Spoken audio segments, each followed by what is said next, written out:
अस्सलाम वालेकुम guys, welcome back to another YouTube video. आपका भाई अरशद आपकी खिदमत में हाजिर है। यार मैं एक नई चीज़ स्टार्ट करना चाह रहा हूँ। नई चीज़ ये है कि अपडेट्स दूंगा।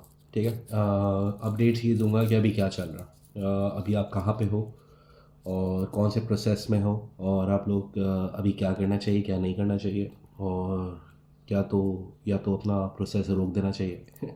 ठीक है, ये चीज़ें वो हैं जो लास्ट ईयर की बेस पे आप लोगों ने जो भंड मारे या हम लोगों ने से जो भंड हुआ, उसके बारे में बात करेंगे कि आजकल चल क्या रहा है। It's all regarding to the Italy student visa. तो अगर आप किसी और चीज़ के बारे में देख रहे हो क्या क्या पॉसिबिलिटीज़ अभी इटली स्टूडेंट वीज़ा को लेके हैं, तो उस बारे में बात करना चाह रहा हूँ। और काफ़ी सारे जो बच्चे मुझसे इन टच हैं या मुझसे पूछ रहे होते हैं सवाल, तो मैंने बोला यार उसको समाप्त कर लेते हैं, और जो जो सवाल और जो जो कन्फ्यूजन्स आपके जहन में हैं तो उसको पहले क्लैरिटी ले ली जाए। देखो आज है 17 मार्च, कल है 18। कल से चिमिया का जो पोर्टल है वो स्टार्ट हो रहा है, और चिमिया कल से आप अप्लाई कर पाएंगे। तो कोशिश करना कि हफ्ते 10 दिन के अंदर आपका जो चिमिया है वो आप अप्लाई कर दो। चिमिया ज्योग्राफी पे डिपेंड कर रहा होता है, और डीओवी पंजाब साइड और केपी के साइड डीओवी चल जाता है। सिंध साइड और बलूचिस्तान साइड जो है वहाँ पे आपको चिमिया रिकॉर्ड होता है। लेकिन मैंने जिस तरह लास्ट ईयर से एक चीज़ बोल रहा हूँ कि things are going to be bit different this year, तो बेहतर यही है कि अगर आप इटली स्टूडेंट वीज़ा अप्लाई करना चाह रहे हो तो सिमिया की तरफ आ जाओ। डीओवी को साइड पर रखो, डीओवी तो बाद में भी अप्लाई हो सकता है। But again the problem is पैसे। अब डीओवी आपको कॉस्ट करता है थोड़े से पैसे, वेराज आपको जो शीमिया है वो कॉस्ट करता है तकरीबन 220-230 यूरो। पैसे इंक्लूडेड है, खर्चा है। तो अगर बजट फ्रेंडली चल रहे हो तो डीओवी की तरफ जाओ, और अगर थोड़ा सा सीरियस हो इस केस को लेके, सारे ऑप्शन सारी कश्तियाँ जला दी और सिर्फ इटली को परसू कर रहे हो, तो फिर सिमिया की तरफ चले जाओ, बेहतर है। ठीक है, मेरे ख्याल से सिमिया इज़ अ गुड ऑप्शन। एक तो सिमिया कल से स्टार्ट हो रहा है, तो सिमिया आप लाजमी अप्लाई करें। सिमिया के बारे में डिटेल्स चाहिए तो वो लास्ट वाली वीडियो देख लो, मैंने अभी 2-3 दिन पहले ही अपलोड की थी, वो देख लेना। यूनिवर्सिटीज़ अभी कौन कौन सी खुली हुई हैं, डेडलाइंस क्या हैं, तो यहाँ पे मैंने नोट्स बनाए हुए हैं। यूनिवर्सिटी ऑफ पीसा खुली हुई है, सेपियंजा खुली हुई है। ठीक है, सेपियंजा की जो डेडलाइन है 29 कोर्सेज हैं। अच्छा, ये एक जो मैं बता रहा हूँ कि कौन कौन सी यूनिवर्सिटीज़ खुली हुई हैं, तो उसमें ये चीज़ देख लेना कि कौन से कोर्सेज अवेलेबल हैं, मतलब आपका कोर्स क्या है। ठीक है, कुछ कोर्सेज खुले हुए, कुछ कोर्सेज बंद है ऑब्वियसली। ठीक है, सारे कोर्सेज नहीं खुले हुए क्योंकि आप लेट हो गए हो, लेकिन स्टिल आप इतने लेट नहीं हुए हो कि अभी भी प्रोसेस स्टार्ट नहीं कर सकते। प्रोसेस स्टार्ट कर सकते हो अभी से, अब भी कर सकते हो। इस महीने ही कर सकते हो, अगले महीने कर सकते हो, बस उसके बाद नहीं कर सकते। ठीक है, तो एक तो ये चीज़ हो गई। एक मैं एक इम्पॉर्टेंट चीज़ अभी बताऊंगा थोड़ी देर में। मुझे याद है मैंने आपसे एक चीज़ बड़ी ज़रूरी डिस्कस करनी है। खैर एनीवेज, सिपियंसा खुली हुई है, पीसा खुली हुई है। पीसा की जो डेडलाइन है वो है 30 और 31 कुछ कोर्सेज़ की, और सेपियंसा की जो डेडलाइंस है वो है 29। ठीक है, इसके अलावा हमारे पास यूनिवर्सिटी ऑफ मोदेना खुली हुई है। ठीक है, कुछ कोर्सेज़ की डेडलाइन जो है वो 15 अप्रैल है। ठीक है, और कुछ की डेडलाइन तो लेट है। ठीक है, लेकिन मोदेना में भी स्कॉलरशिप के कुछ प्रॉब्लम्स आते हैं, तो जो स्कॉलरशिप का सीन है वो ज़रा देख लेना। ठीक है, डॉक्यूमेंट्स की जो रिक्वायरमेंट है वो देख लेना। ठीक है, जिसके थ्रू केस कर रहे हो उससे ये क्लैरिटी ले लेना। ठीक है, मैसेना क्लोज़ हो गई है, बलोनिया क्लोज़ हो गई है। इसके अलावा सियाना का सेकेंड इनटेक चल रहा है। सियाना खुली भी है अभी, और त्रिएस्टे भी खुली हुई है। यूनिवर्सिटी ऑफ त्रिएस्टे जो भी है वो भी खुली हुई है। यूनिवर्सिटी ऑफ तोर वरकाता, ठीक है, उसके कुछ प्रोग्राम्स खुल चुके हैं और कुछ प्रोग्राम्स अभी खुल रहे हैं। वैसे तोर वरकाता सबसे ज़्यादा लेट, अगर आप लेट बहुत ज़्यादा लेट हो गए हो ना, तो Tor Vergata is your option. It's in Rome, Lazio के अंदर आती है। तो तोर वरगाता अभी खुलेगी सही से, अभी सही से खुली नहीं है। पार्मा खुली हुई है, कटानिया भी कुछ कोर्सेज खुले हुए थे लेकिन मुझे लगता है कि अब बंद हो गए। कल तो हमने अप्लाई किया है कटानिया में।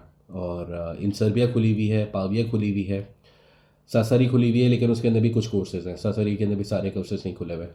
इसके अलावा कसिनो भी खुली हुई है 30 अप्रैल तक। तुस्किया भी खुली हुई है, ट्यूरिन भी खुली हुई है, और बलोनिया की 3rd इंजीनियरिंग की कॉल भी चल रही है, वेरोना भी खुली हुई है, पारवा भी खुली हुई है, बोल्जानो भी खुली हुई है, पॉलीटेक्निक यूनिवर्सिटी ऑफ ट्यूरिन भी खुली हुई है, और उदीने भी खुली हुई है, और पेलेम्ब्रो के अंदर कुछ कोर्सेज खुले हुए हैं। अच्छा, ये सारी यूनिवर्सिटीज़ में कुछ कोर्सेज़ के अंदर फ़ीस है, कुछ कोर्सेज़ की फ़ीस नहीं है। 15-20 यूरोज़ डिपेंड्स, 30 यूरोज़ 50 यूरोज़ कुछ फ़ीस है। और तो ये कोर्सेज़ के आपने लाजमी फ़ीस पे करनी है, कुछ टाइम देते हैं, ऐसा नहीं है कि आपने उसी वक्त पे करनी होती है, कुछ का 10 दिन होता है, कुछ का 15 दिन होता है, but you need to make sure कि भाई आपके पास एक ऐसा कार्ड हो जिसके थ्रू आपकी ऑनलाइन पेमेंट हो जाए। अच्छा, मैं जो इम्पोर्टेंट बात करना चाह रहा था वो ये करना चाह रहा था यार कि बैंक स्टेटमेंट अगेन, ठीक है, इट्स माय फेवरेट टॉपिक। देखो, और पिछले साल से इस साल का कंपेयर कर लो कि पिछले साल और इस साल में क्या फ़र्क होने वाला है। इस पिछले साल में आपको पता है कि कराची की अपॉइंटमेंट्स जेरिस के थ्रू होती थी, तो वो वाला सीन अब BLS की तरफ किया है, ठीक है। वेयर एज आपको एम्बेसी के अंदर जाके अपॉइंटमेंट लेना पड़ता था इस्लामाबाद में, अब वो भी चेंज हो गया, BLS की तरफ रूट हो गया, मतलब एक मिडिल मैन आ गया। तो things are going to be bit different. सही है, पहले कराची के लिए चीज़ें काफ़ी ईजी होती थी, but now you need to be on your toes. जितना जल्दी अप्लाई करोगे उतना बेहतर है, उतनी जल्दी चांसेस ज़्यादा हैं। अक्सर बच्चे जो हैं वो किसी का अप्रूवल एक यूनिवर्सिटी से आ जाता है, किसी का 2 से आता है, किसी का 1 से भी नहीं आता। तो अगर आपका एक आध से आ गया है उसमें से रेट करो, और मशवरा करने किसी से मशवरा कर लो, लेकिन बेहतर ये कि डू योर ओन रिसर्च, और as soon as possible enrolment start करो, ठीक है। इनरोलमेंट स्टार्ट करो, क्योंकि इनरोलमेंट आप करोगे उसके बाद ही आपका अपॉइंटमेंट की कहानी बनेगी। कुछ लोग बोलते हैं कि यार हमने इनरोलमेंट नहीं की, लेकिन हमें क्या अभी से ही अपॉइंटमेंट बुक कर लें। टॉक सम सेंस यार, ऐसा कैसे पॉसिबल है ये? क्योंकि आप जब इनरोलमेंट करोगे उसके बाद ही तो नोटिफिकेशन जाएगा, इटालियन एम्बेसी कोर्स के बाद ही आपकी अपॉइंटमेंट होगी ना, ठीक है। जैसे जैसे चीज़ें हम बढ़ती जाएंगी इंशाल्लाह मैं इस चैनल पे आपको अपडेट करता रहूँगा। तो please do share and like and subscribe to the channel. Like उस वक्त करना अगर वीडियो अच्छी लगे, नहीं लगी तो कोई मसला नहीं, दिल टूटेगा मेरा, लेकिन कोई बात नहीं। कोशिश कर रहा हूँ कि जितने लोगों को अपडेट कर सकूँ उतने का अपडेट कर दूँ। ये कुछ यूनिवर्सिटीज़ की अभी भी खुली हैं, इंशाल्लाह जैसी और यूनिवर्सिटीज़ खुलती हैं लेट यू नो। ये सारे मास्टर्स के कोर्सेज थे, बैचलर्स के कोर्सेज अभी अभी भी सही से नहीं खुले, ठीक है। और इंशाल्लाह मैं बैचलर्स पे एक प्रॉपर एक वीडियो बना दूंगा। बैचलर्स वाले को तो टेंशन लेने की ज़रूरत नहीं है, टाइम है अभी, ठीक है, अपने पास ठीक ठाक टाइम है। बैचलर्स की कोई प्रॉब्लम नहीं है, ठीक है। मास्टर्स का है थोड़ा सा, ज़रा मास्टर्स का देख लेना। और आजकल वैसे just to add a little spice to it, PhD की सारी कॉल्स खुली हैं, ठीक है। If you are willing to come as a PhD student, सारी कॉल्स खुली हुई हैं। If you want to come as a MBBS student, सारी कॉल्स खुली हुई हैं, ठीक है। This is the time that you to start working in securing your admission in the first phase. सही है, सबसे पहले एडमिशन हमने सिक्योर करना है, उसके बाद फिर आगे की कहानी होती है। अगर आप बैचलर्स मास्टर्स के स्टूडेंट हो तो बैंक स्टेटमेंट मुझे उम्मीद है कि आप लोगों ने मेंटेन करना शुरू कर दी होगी। और ये पाकिस्तान के जो फालतू के कंसल्टेंट्स हैं, कुछ अच्छे भी होंगे यार, सारे बुरे नहीं है, लेकिन मसला ये कि सारे बुरों की अपडेट सारी होती है, ठीक है। क्योंकि मेरे पास जितने भी एड ग्रांट के अंदर स्टूडेंट्स आए वो सारे धक्के खा के आए ठीक है, भुगते हुए। तो वो जो वहाँ से जो स्टोरी सुनने को मिलती हैं, मैं उन्हीं की बात कर रहा हूँ। तो जो अच्छे कंसल्टेंट्स होते हैं उनको भी वाउच करना चाहिए। लेकिन अभी मैं जिसकी बात, मैं ये नहीं बोल रहा मैं अच्छा हूँ बाकी सब बुरे हैं, नहीं ऐसा नहीं है, बहुत से अच्छे लोग भी काम करें। तो जो अच्छे वाले कंसल्टेंट्स हैं वो आपको बताते हैं कि भाई अब बैंक स्टेटमेंट पे, मतलब ये नहीं कि आपने उनको बोल दिया कि यार एडमिशन का काम कर लो, वो आपको बाकी कोई चीज़ नहीं बता रहे। क्योंकि ये होता है पाकिस्तान में, आपने एडमिशन के लिए दे दिया, एडमिशन वो ना यूनिवर्सिटी बताते हैं कहाँ अप्लाई किया है, ना वो ये बताते हैं कि क्या चल रहा है, फ़ोन पे अवेलेबल नहीं होते। आपने जो कंसल्टेंट हायर करना है उसे मेक श्योर कि यू स्टे इन टच। अभी मुझे इस प्रोसेस पे क्या करना है, क्योंकि इन दी एंड वो आपको बता रहे होते हैं कि नहीं ये तो आपने बैंक स्टेटमेंट मेंटेन ही नहीं की, ठीक है। 100% आपका इटली का वीज़ा लग जाएगा, दिस इट्स ऑल क्रैप। 100% वीज़े की गारंटी कंसल्टेंट दे ही नहीं सकता यार, कोई भी नहीं दे सकता। हाँ, मैं अगर काउंसलर हूँ एम्बेसी में, ठीक है, मैं एम्बेसडर हूँ, हाँ मैं गारंटी ले सकता हूँ कि भाई मैं आपका 100% वीज़ा लगवा दूंगा। कोई भी कंसल्टेंट जो आपको बोले कि 100% मैं आपको वीज़ा दिलवा के दूंगा, भाई कंसल्टेंट आपका जो है वो मिनिमाइज़ करता है वीज़ा लगने के चांसेस, वो कोई गारंटी नहीं दे सकता। कोई गारंटी दे रहा है तो 100% फ्रॉड है, उसके पास मत जाना, ठीक है।